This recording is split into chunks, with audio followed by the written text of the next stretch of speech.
Hello बच्चों, कैसे आप लोग? कैसी चल रही है आप लोगों की पढ़ाई? आज आपके सामने बहुत ही इंपॉर्टेंट टॉपिक डिस्कस करने जा रहे हैं, जिस टॉपिक का नाम है परमुटेशन एंड कॉम्बिनेशन। ओके, बहुत ही इंपॉर्टेंट टॉपिक है, ध्यान से देखिए और अच्छे से क्वेश्चंस का प्रैक्टिस करना है। Permutation and combination, permutation and combination.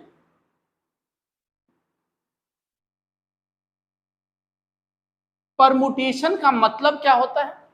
क्या होता है परम्यूटेशन का मतलब? अरेंज करना, अरेंजमेंट।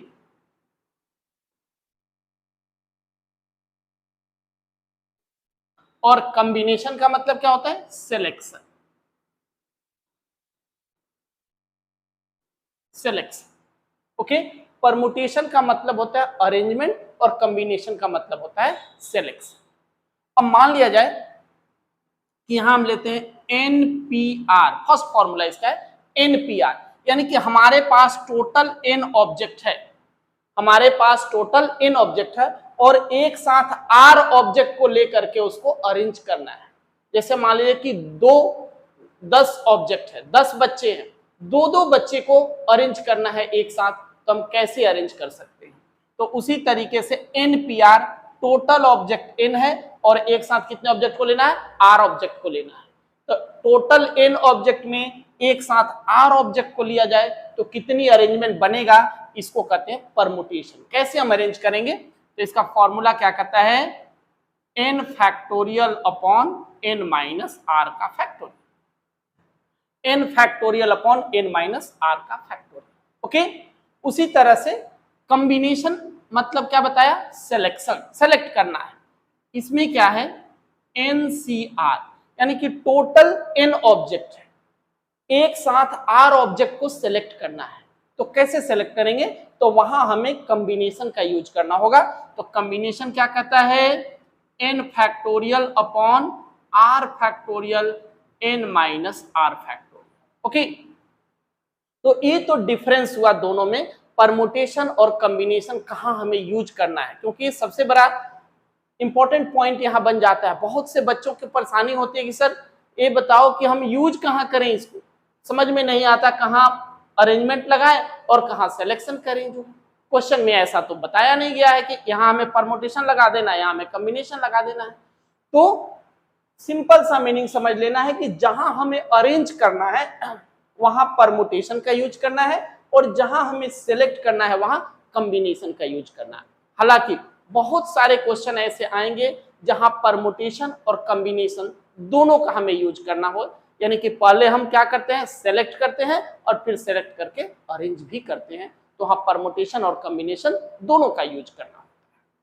ओके, तो यहां जो सबसे इंपॉर्टेंट पॉइंट हम देख रहे हैं, एक नया टर्म आपके सामने बोल रहा हूं, फैक्टोरियल, एन फैक्टोरियल। भाई फैक्टोरियल होता क्या चीज है? तो सबसे पहले हम यहां समझते हैं कि फैक्टोरियल का मीनिंग क्या है, फैक्टोरियल क्या होता है। ओके, तो पहला टर्म जो हमारे सामने आ रहा है फैक्टोरियल,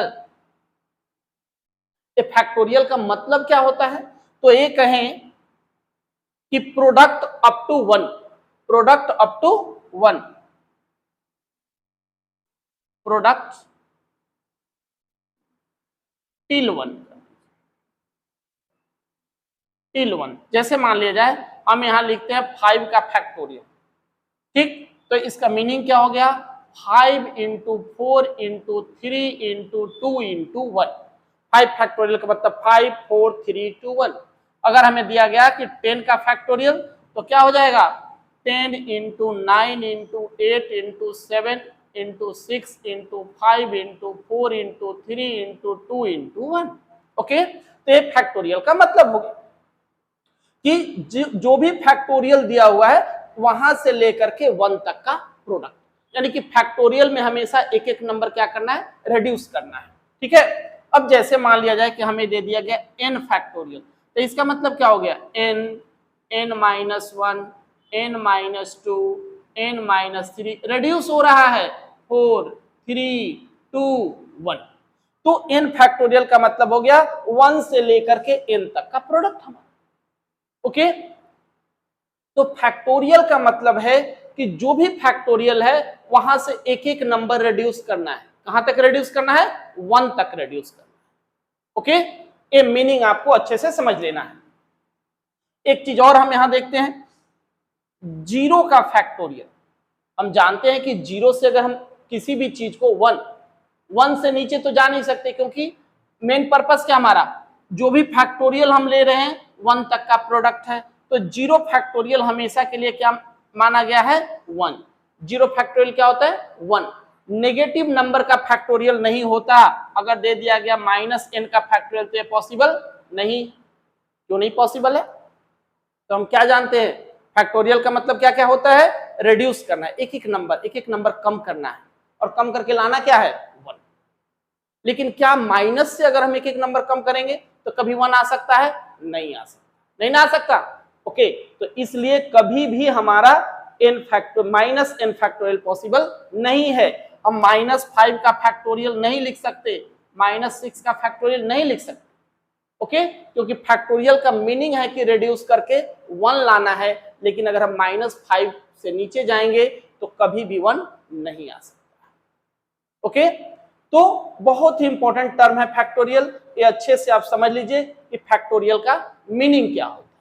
ओके, अब देखते हैं इस फैक्टोरियल पे किस किस तरह के क्वेश्चंस पहले बनते हैं। पहले फैक्टोरियल समझेंगे, फिर परम्यूटेशन समझेंगे, फिर कॉम्बिनेशन पे क्वेश्चन करेंगे। ओके, बने रहिए मेरे साथ, अच्छे से प्रैक्टिस करते रहिए। तो फर्स्ट क्वेश्चन हम लोग लेते हैं, दे दिया 25 factorial upon 22 factorial. Okay, 25 factorial upon 22 factorial. तो सबसे पहले हम देखें दोनों में ग्रेटर कौन है, क्योंकि फैक्टोरियल का मतलब क्या है, एक एक रिड्यूस करना। तो अगर हम छोटे वाले से रिड्यूस करना शुरू करेंगे तो बड़ा वाला नंबर तो कभी मिलेगा नहीं।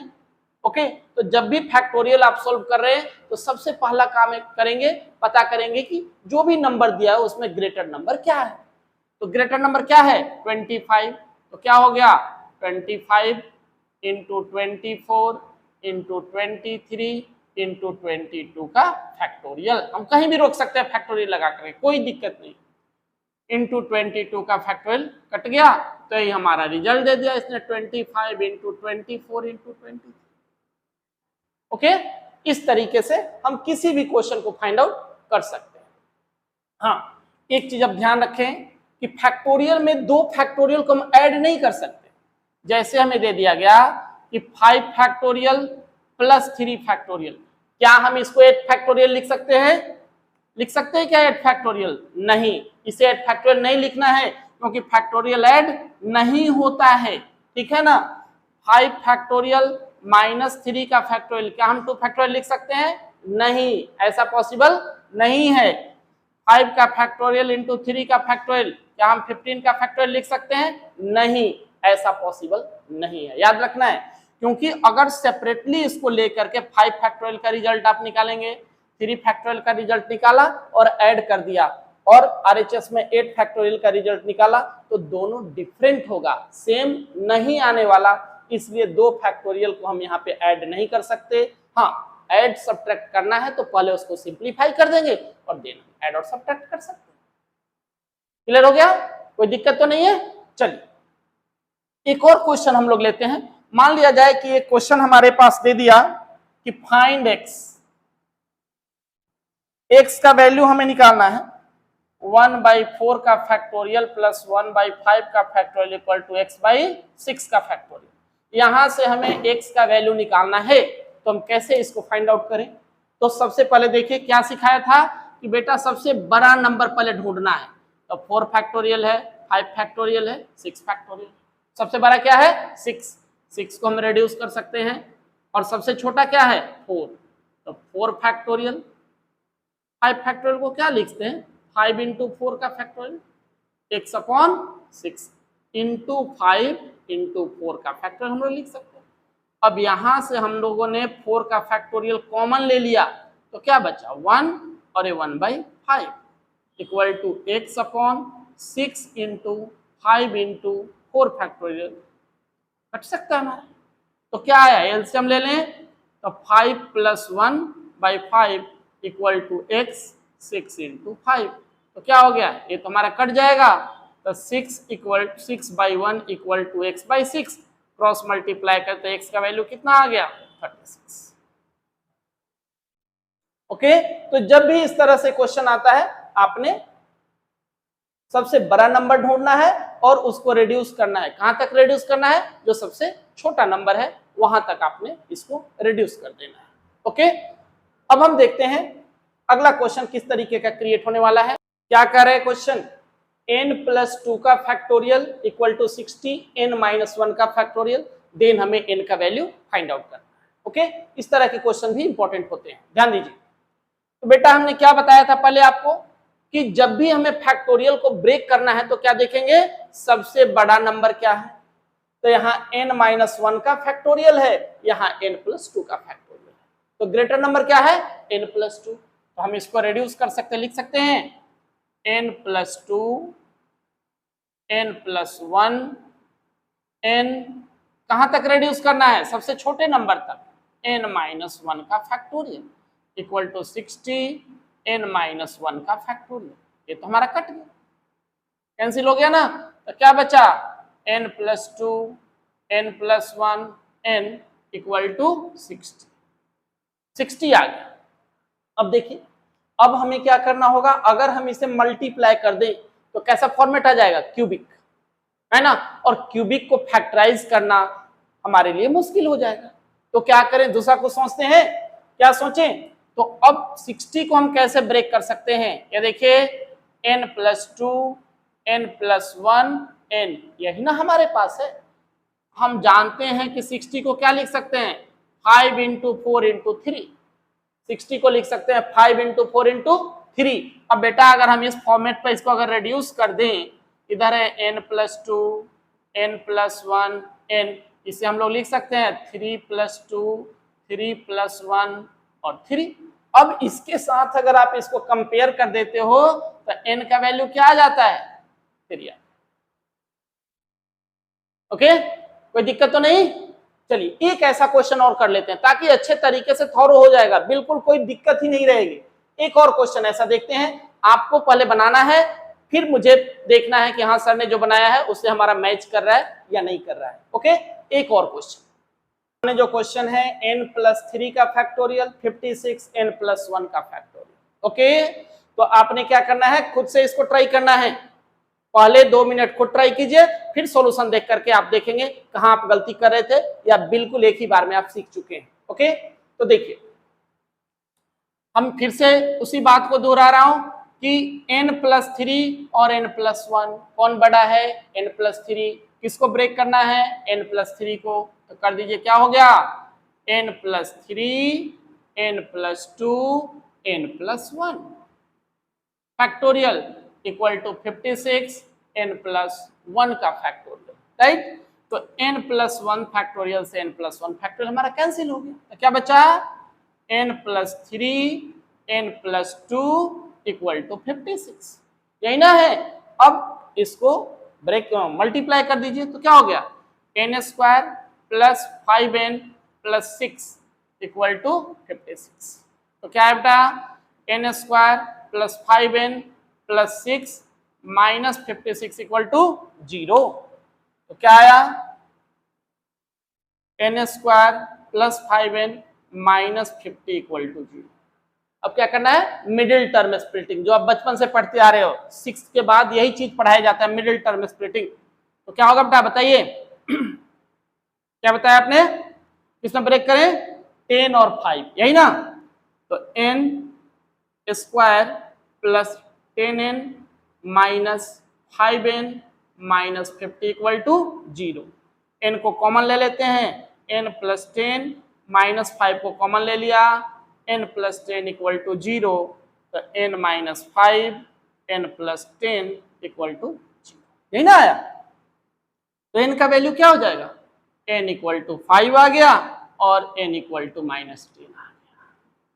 ओके, तो क्या n नेगेटिव हो सकता है? नहीं जी, पॉसिबल नहीं है। तो n का वैल्यू क्या आ गया? 5।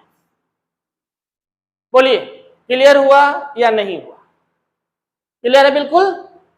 ओके, आपने जो बनाया था उससे मैच कर रहा है नहीं कर रहा है?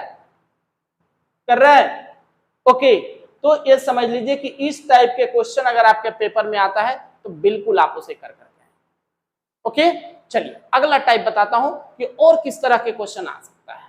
नेक्स्ट टाइप देखिए, अगला जो हमारा क्वेश्चन है कन्वर्ट इनटू फैक्टोरियल। इस तरह से क्वेश्चन दिए हुए हैं, इसे फैक्टोरियल में कन्वर्ट करने के लिए आ सकता है।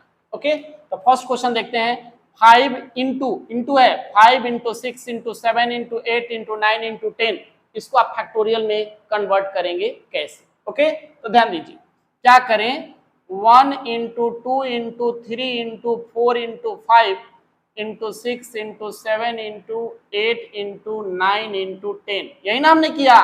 तो 1 से लेके 10 तक का प्रोडक्ट हो गया। हमने यहाँ पे क्या किया है, 1 से 4 तक एडिशनल यानी कि 1 इंटू 2 इंटू 3 इंटू 4 हमने लगा दिया है।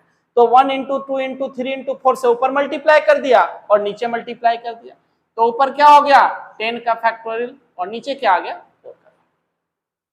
ओके, तो आसानी से किसी चीज को फैक्टोरियल में आप कन्वर्ट कर सकते हैं। चलिए एक और एग्जांपल लेते हैं।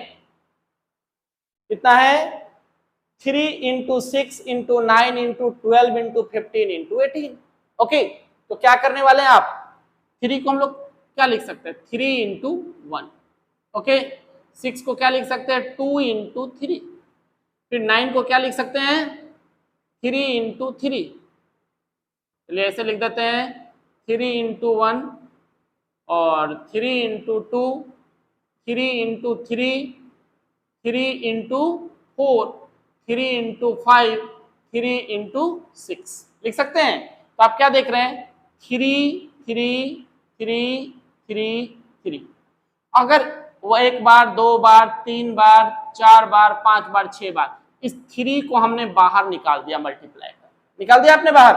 ओके, तो बेटा अंदर क्या बचा 1 into 2 into 3 into 4 into 5 into 6, यही ना बच गया।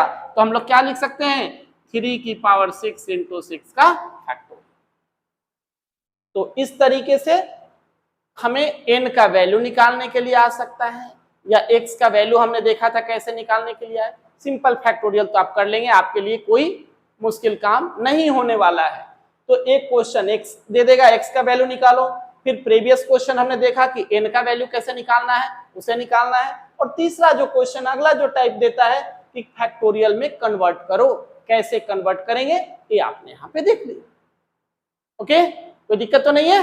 चलिए अब हम दूसरा टॉपिक इस पर देखते हैं और किस तरह के क्वेश्चन इसमें पूछे जा सकते हैं। अगला क्वेश्चन देखते हैं, काफी इंपॉर्टेंट है हमारा। n factorial upon 2 factorial n minus 2 का factorial and n factorial upon 4 factorial n minus 4 factorial are in ratio 2:1, find n। n का वैल्यू यहां हमें पता करना है। तो बेटा क्या करेंगे, क्या दिया हुआ है n फैक्टोरियल अपॉन 2 फैक्टोरियल और n minus 2 factorial upon n factorial upon 4 factorial n minus 4 factorial, क्या है 2:1, तो क्या हो जाएगा 2/1, यही ना। तो हम क्या लिख सकते हैं n factorial 2 factorial n minus 2 का फैक्टोरियल, ये पलट के ऊपर चला जाएगा तो 4 factorial n minus 4 factorial upon n factorial equal to 2। तो यहां हम क्या देख रहे हैं n फैक्टोरियल से n फैक्टोरियल तो हमारा कैंसिल हो सकता है ना। अब बेटा यहाँ 4 फैक्टोरियल यहाँ 2 फैक्टोरियल, तो बड़ा कौन सा a है, तो क्या लिखेंगे 4 इंटू 3 इंटू 2 का फैक्टोरियल, n माइनस 4 का फैक्टोरियल यूं ही छोड़ दिया, ये 2 फैक्टोरियल तो यूं ही रह गया। n माइनस 4 और n माइनस 2 में से बड़ा कौन सा था n माइनस 2, तो क्या बनेगा n minus 2 n minus 3 n minus 4 का फैक्टोरियल इक्वल टू 2। तो a हमारा कट गया ना, 2 से 2 भी हमारा कट गया। इसको अगर हम लोग इधर लेकर के चला जाए तो क्या हो जाएगा 4 इंटू 3, ये 2 कहाँ जाएगा नीचे, बेटा इधर क्या आ गया n माइनस 2 और n माइनस 3, यही ना। तो क्या आया 2 जा 3 2 जा 6 n square minus 5n plus 6। Okay, अब इसको क्या बन जाएगा n square minus 5n plus 6, तो 6 से 6 भी हमारा है तो कैंसिल हो सकता है। हो सकता है। तो क्या आया, n square minus 5n equal to 0, n common ले लें, n माइनस 5 इक्वल टू 0, तो n इक्वल टू 0 और n इक्वल टू 5। n तो कभी 0 नहीं हो सकता है। ओके, तो n का वैल्यू सीधा हमारे पास क्या आ गया, 5। ओके, तो इस तरह के क्वेश्चंस फैक्टोरियल में हमारे पूछे जाते हैं। तो इस वीडियो में इतना ही रखते हैं। अगले वीडियो में जल्द ही परमुटेशन और कॉम्बिनेशन दोनों के लिए अलग अलग वीडियो आपके लिए लाता हूं। परमुटेशन एक अलग वीडियो होगा, कॉम्बिनेशन का एक अलग वीडियो होगा। तब तक आप लोग इसे प्रैक्टिस करें। ओके, और बार बार एक चीज आप लोगों को बताए, चैनल आपका है, इसको आगे बढ़ाना आपका काम है। ओके, तो जहां भी कोई परेशानी होती है आप कमेंट करेंगे, साथ में आप अपने दोस्तों को, आप अपने रिलेटिव्स में जो भी बच्चा 11th-12th में पढ़ रहा है उसे शेयर करें, ताकि ज्यादा से ज्यादा बच्चा इसका बेनिफिट उठा सके। ओके, तो शेयर आपको जरूर करना है, सब्सक्राइब आपको जरूर करना है। Okay, by two all.